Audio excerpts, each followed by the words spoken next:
السلام علیکم۔ کیسے ہیں دوستو آپ لوگ؟ امید کرتا ہوں خیر خیریت سے ہوں گے۔ چلے دوستو کہانی شروع کرتے ہیں۔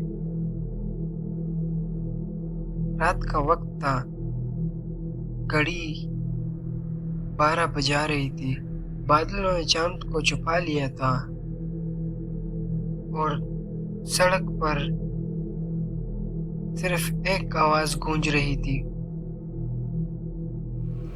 ایک ٹرک کی انجن کی۔ کہتے ہیں کچھ راستے صرف دن کے لیے ہوتے ہیں اور کچھ راستے ایسے بھی ہوتے ہیں جہاں رات کو انسان نہیں کچھ اور سفر کرتا ہے۔ یہ کہانی ایک ٹرک ڈرائیور رحمت کی ہے جس نے ایک ایسی سڑک پر سفر کیا جو شاید انسانوں کے لیے نہیں تھی۔